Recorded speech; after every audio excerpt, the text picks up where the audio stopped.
Soyez les bienvenus. Lassana Gagny-Sako devant le jury du dimanche. Le directeur général de l'Office national de l'assainissement du Sénégal est revenu sur les accusations du président de PASTEF portant sur les 765 milliards du plan décennal dont il soutient que seuls 48 milliards ont été investis. Sako balaie d'un revers de main et l'invite à visiter les locaux de l'ONAS ce lundi pour se rendre compte de la réalité. La synthèse de l'émission JDD avec Abdulrahman. Une contradiction sèche et formelle aux accusations de Ousmane Sonko. Pour le directeur général de l'Office national de l'assainissement du Sénégal, le président du parti PASTEF est carrément à côté de la plaque lorsqu'il affirme que l'État n'a investi que 48 milliards de francs CFA sur les 764,5 milliards plus exactement du plan décennal contre les inondations. Lassana Gagny-Sako le met au défi. Monsieur Sonko dit 48 plan milliards. Maximum 40. Je le mets au défi. De venir à l'ONAS lundi. Je lui montre pièce par pièce l'ensemble des montants qui ont été dépassés. Uniquement à l'ONAS, nous sommes à 80 milliards. Je le mets au défi. Il faut parfois, quand un pays est dans des tourmentes de ce genre, qu'on laisse tomber la politique et qu'on soit objectif. L'information, il faut aller la chercher où elle est, la trouver avant de parler aux populations. Il faut parfois qu'on sorte de la politique et qu'on essaie d'arrêter de tromper les populations. Et toujours à ce sujet, Lassana Gagny-Sako relève le comportement de certains Sénégalais qui pour lui sont à l'origine du blocage des canaux d'évacuation à côté de l'urbanisation galopante. Quand vous avez l'urbanisation qui se développe, qu'est-ce que vous faites? Vous imperméabilisez les sols.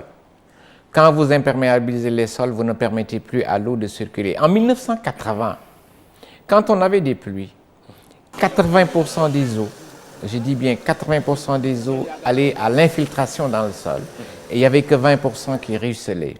Aujourd'hui, quand il pleut, vous avez 20% des eaux qui vont à l'infiltration et 80% des sols qui ruissellent. Pourquoi? Parce qu'avec avec le développement exponentiel de l'urbanisation, l'eau n'a plus de voie de passage. Et c'est ça qui amène les inondations. Lassana Gagny-Sako annonce le démarrage des travaux pour la réhabilitation du collecteur Anfan dès le premier trimestre de l'année 2021 pour une durée de 18 mois, conformément aux instructions du chef de l'État lors du dernier conseil au ministre de l'Intérieur, de l'Assainissement, en collaboration avec celui de l'Urbanisme et des Infrastructures. Ce collecteur de bon sens aurait voulu qu'il soit remplacé en 1980. 80 milliards, ça va coûter. Je pense qu'on devrait commencer les travaux dans le courant du premier trimestre 2021. Le financement est déjà bouclé. Comment nous allons faire? Rassurer d'abord les populations. Dans la mesure du possible, on évitera de casser des maisons et on fera une conduite parallèle. Mais le financement est quasi bouclé, 80 milliards de francs CFA, et on souhaite démarrer les travaux dans le premier trimestre de l'année 2021. On a eu un affaissement aux HLM. Oui. On l'a réparé très rapidement. On a eu un autre affaissement à Bob récemment et nous sommes en train de demander aux populations de sortir pour régler ça. Mais ça, c'est des mesures qui sont ponctuelles.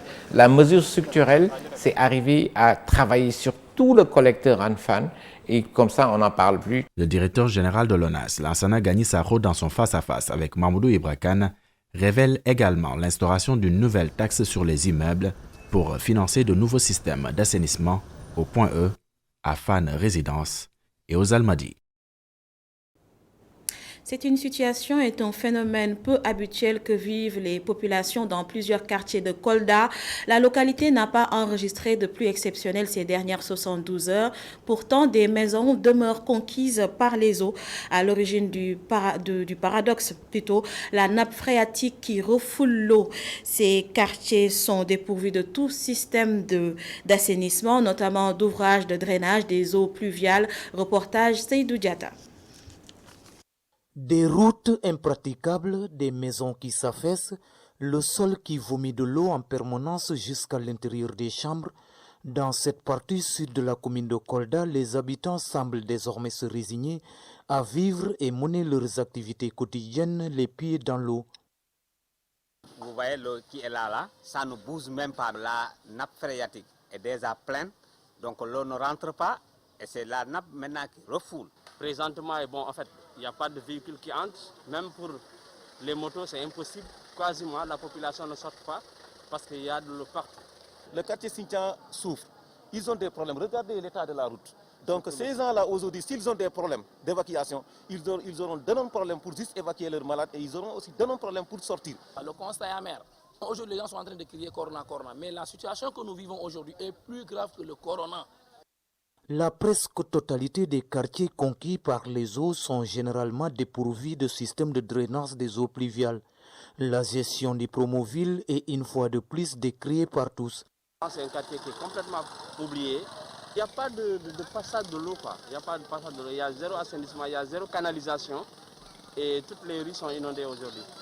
Ici, jusqu'au mois de janvier, au mois de février, l'eau est là. Si nos autorités, notre maire connaît Kolda bien, il devrait savoir que la priorité du Promoville devrait être ces quartiers-là. Où quand ça pleut, on peut même pas, un vélo ou un piéton ne peut même pas marcher. C'est le maire. Je sais qu'il est en train de faire. Il est en train de faire, donc on l'encourage et le remercie. Mais il n'a qu'à encore revoir la situation. Donc il y a des quartiers qui souffrent. Comme ici, Sintia, ils souffrent. J'attire l'attention des autorités qu'ils fassent vraiment des études avant qu'ils ne fassent quoi que ce soit. Si le Promoville est réel et vrai, nous appelons vraiment notre frère Moussa le maire de venir s'enquérir de la situation qui est là et qu'il nous aide vraiment à essayer d'évacuer l'eau là. Cette fois-ci, les sinistrés ne semblent pas disposés à accepter des dons. Un système de canalisation ou rien. Sintia a besoin uniquement de canalisation dans la route surtout principale qui va amener de l'eau là au fleuve. C'est eux qui ont demandé la voix des populations. Votez-nous, nous pouvons quand même réaliser quelque chose pour vous. Et ils ne le font pas. On ne veut plus des 1000 francs ou des sacs de riz. Des muettes, nous ne voulons plus. Nous voulons des projets concrets, comme quoi des canalisations. Si la pluie vient, que les canalisations puissent quand même évacuer l'eau. Aucune perte en vie humaine n'est pour le moment constatée dans la localité, mais le bilan fait état de plusieurs blessés et d'importants dégâts matériels causés par l'effondrement des bâtiments par endroits. Nous restons dans la verte Casamance. À Sédhiou, le niveau d'exécution des travaux des canaux d'évacuation des eaux pluviales est satisfaisant. Constat du ministre de l'Urbanisme, du Logement et de l'Hygiène publique en tournée dans la région. Abdoukarim Fofana est là pour faire l'état des lieux après les dernières intempéries. Abdoukarim Fofana a indiqué que ces canaux ont permis d'atténuer les effets des inondations. Compte rendu de Ousmane Demba. Venu au nom du gouvernement s'enquérir de l'impact de l'inondation dans la région de Sédhiou, le ministre de l'Urbanisme, du Logement et de l'Hygiène publique a fait le tour de quelques sites de la ville. Même s'il a déploré les pertes en vie humaine, Abdoukarim Fofana minimise l'ampleur des intempéries qui ont affecté plus de 300 familles. Ce que nous pouvons dire ici, c'est que la situation est stable. Nous n'avons pas noté de gros dégâts matériels ici au niveau de Sédhiou, malgré quand même 2 décès constatés à Bunkiling et à Oudugar. Ici dans la commune de Sédhiou, l'État du Sénégal, depuis 2016, a initié de grands travaux avec des canaux d'évacuation d'eau pluviale. Ces travaux sont toujours en cours de réalisation. Le niveau d'exécution est très satisfaisant et ce niveau d'exécution a quand même permis d'atténuer les effets des inondations. En marge de cette visite, le ministre a remis un important lot de matériel sanitaire à la disposition du comité régional de gestion des insalubrités dans le cadre de la lutte contre la Covid-19. Nous venons leur apporter du matériel de nettoiement, aussi des équipements qui vont leur permettre de prendre en charge leur mission liée à la lutte contre la Covid, mais aussi l'amélioration de la politique de salubrité publique initiée dans le cadre du programme Zéro Déchet. Le programme 100 000 logements, bientôt une réalité à Sédhiou, a rassuré le ministre qui a visité le site. Rien que sur la plateforme, la région de Sédhiou comptabilise à peu près 660 demandes. Donc nous allons travailler sur un programme d'environ 1000 logements. Les autorités territoriales nous ont indiqué des sites qui peuvent accueillir des projets de la SNHLM. Pour un montant d'environ 48 millions, les travaux d'aménagement de la place de l'indépendance de Sédhiou ont démarré dans le cadre du programme d'amélioration du cadre de vie des populations. Nous avons commencé les travaux et chaque année, nous allons phaser les interventions. D'abord, l'Agora, l'espace public de 1200 m². Puis l'année d'après, nous allons prendre un espace plus grand et ça va être un programme triennal pour Sédhiou. Le ministre maire Abdoulaye Diop, tout comme le gouverneur de la région, ont exprimé leur gratitude à l'endroit du ministre qui a bouclé sa tournée par la présentation des condoléances du gouvernement aux familles des victimes. Ousmane Demba, retour à Dakar. Les inondations sont un vieux souvenir aux HLM Rufisque. Pour garder les performances du réseau intact, les techniciens de l'ONAS vont s'atteler à l'entretien et appellent les populations à protéger ces ouvrages. Reportage Babacar Sek. En tournée Le directeur de l'Office national de l'assainissement a pu constater l'amélioration du réseau au niveau des HLM à Rufisque. Parce que là où nous sommes, c'est un point critique. C'était un point critique même, je veux dire. Donc, durant les hivernages passés, les eaux restaient ici pendant des dizaines de journées. Donc, il y avait des camions hydrocureurs qui venaient pour faire le pompage. Mais depuis quelques temps, on a pu faire des travaux de dévoiement de réseau. Donc, pour ces travaux, je vous rappelle qu'on a posé quand même des conduites 400, DEN 400. Donc, sur un linéaire de 250 mètres, qu'on l'a raccordé sur le réseau de l'AIS. Grâce aux travaux effectués, les HLM qui connaissaient des problèmes d'évacuation des eaux n'ont pas connu d'inondation cette année. Bon, mais maintenant, ce que nous constatons depuis quelque temps, depuis que vous avez commencé à travailler, parce qu'avant ici, quand il pleuvait, on ne pouvait pas sortir. Hein. Surtout ce coin d'ici, hein. Il y avait tout le temps de l'eau. Et c'était difficile de sortir, c'était difficile d'évacuer à nos besoins. Mais maintenant, nous avons constaté, depuis que les travaux ont commencé, qu'il y a une amélioration. Et là, vraiment, on ne peut que s'en réjouir. L'ONAS va s'atteler à faire l'entretien des ouvrages que les populations doivent protéger. Donc, il n'y a plus d'inondation ici au niveau des HLM de Rufisque. Après la pluie, quelques heures après, maximum 2 heures, 3 heures de temps, vous-même vous allez constater que les eaux sont parties. Maintenant, pour quand même pérenniser ça, il suffit juste de continuer l'entretien, le curage. Maintenant, ça va nous aider vraiment à améliorer quand même davantage le système.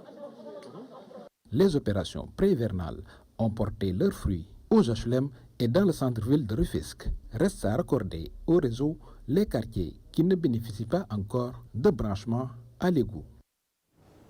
Coronavirus à présent, voici l'essentiel du point du jour. 43 nouvelles contaminations sur 1206 tests réalisés. 2 décès ont été enregistrés. 32 cas graves sont pris en charge en service de réanimation et 147 patients hospitalisés ont été contrôlés négatifs et déclarés guéris. 24 000 arbres vont être reboisés tout au long de l'autoroute Ila-Touba, annonce du ministre de l'Environnement. Une priorité du chef de l'État pour un Sénégal vert, dit-il. Abdou Karim Sall a été accueilli par le porte-parole du Khalif général des Mourides, Cheikh Bass Abdou Khadre. Le voici, ses propos sont recueillis par Gorandaklo et Tierno Faye. Suivant les instructions du président de la République, nous allons reboiser les axes routiers et les axes autoroutiers. Après l'autoroute Ila-Touba, nous allons reboiser, bien sûr, j'en ai déjà parlé avec mon collègue en charge des transports, que je félicite encore à nouveau et que je remercie, pour que nous puissions, après l'autoroute Ila-Touba, aller reboiser l'autoroute Malixi. Je disais tantôt que l'autoroute Ila-Touba, c'est 16 communes traversées. Nous avons fait une évaluation exhaustive des besoins en termes de plans. Sur les 120 km, nous avons besoin de 12 000 plans par côté. Donc ce qui fera 24 000 plans. Toutes les dispositions ont été prises en rapport avec le ministre en charge des collectivités territoriales. Les quotas seront attribués aux régions sous la supervision de l'inspecteur régional, bien sûr du directeur des eaux et forêts, chasse et conservation des sols, pour que nous puissions avancer de manière significative avant la fin de l'hivernage dans le cadre du reboisement de l'autoroute Ila-Touba. Et rien ne va plus entre les parents d'élèves et la direction de l'établissement Kabis School de Sikambao. Ce dernier réclame 3 mois d'arriéré de paiement, de mensualité aux parents. Ces parents refusent et n'excluent pas de porter plainte contre l'établissement. L'association des parents d'élèves de l'établissement Kabis School était face à la presse.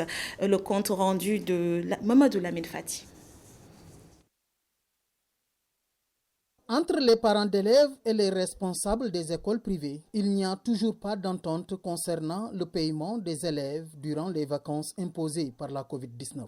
Cet établissement nous réclame de payer les 3 mois d'avril, de mai et de juin pour les classes intermédiaires. Et tout le monde sait que pendant ces 3 mois, les classes intermédiaires, nos enfants, ils ne sont pas allés à l'école. Et Kabis nous réclame de payer ces 3 mois. Donc, nous, en tant qu'association des parents d'élèves, nous disons niet et nous nous opposons catégoriquement à cette proposition de Kabiscool. Des négociations ont été entamées depuis, mais la direction de l'école campe sur sa position. Selon les parents d'élèves, la direction a même confisqué les documents des apprenants. Nous avons négocié pendant plus de 5 mois avec Kabiscool, mais ils sont restés fermes sur leur position pour dire que, quel que soit Alpha, qu'il pleuve, qu'il neige, nous allons payer les 3 mois. Et nous aussi, en tant que parents d'élèves, nous nous opposons à cette décision de Kabiscool. Maintenant, il y a une conséquence par rapport à ça. Kabis bloque les certificats de scolarité et les bulletins de notes de nos enfants. L'association des parents d'élèves n'exclut pas de porter l'affaire devant la justice. Nous avons déjà saisi le ministre de l'Éducation nationale, à qui nous avons envoyé une correspondance en bonne et due forme. Même si le gouvernement n'avait absolument rien donné, l'éthique ne permet pas de réclamer aux parents d'élèves des mois qui ne sont pas dus. Mais nous avons déjà commis un pôle d'avocats et nous allons saisir le juge des référés. Nous allons déposer une plainte en bonne et due forme et l'école va répondre devant le juge. La situation de la pandémie de Covid-19 divise parents d'élèves et responsables d'école. Les directeurs réclament des arriérés et les parents campent sur leur position et refusent de payer un service non consommé. Et nous avons tenté de joindre les responsables de l'école Kabiscool sans succès.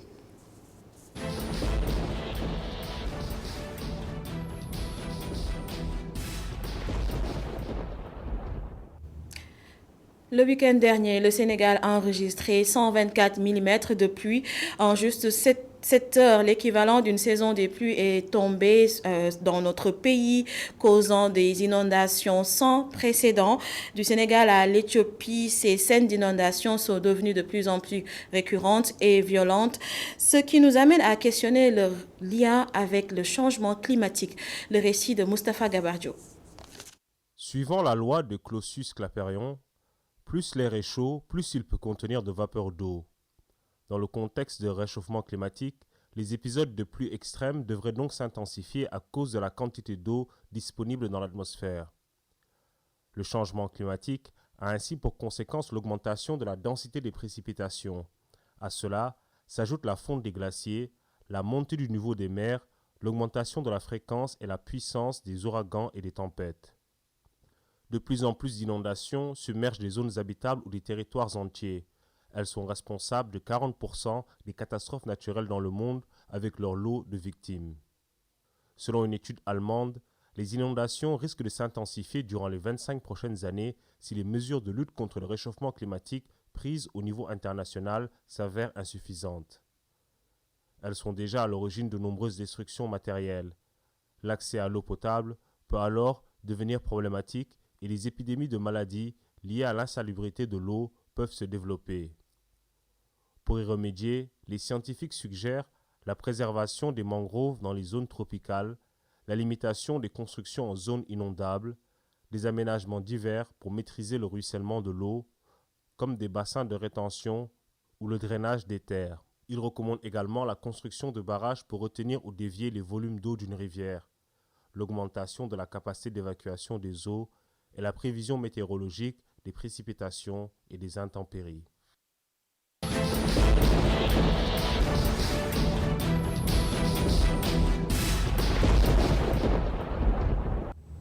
Merci à vous d'avoir suivi ce bulletin d'information. Demain, Adama Anouchkaba sera là pour le 19h45. Je vous souhaite de passer une excellente semaine et vous laisse en compagnie de Mamadou Ibrakan pour la suite de la Totale. Merci à toi, Oussama Monique Sagnan, et bonne fin de soirée.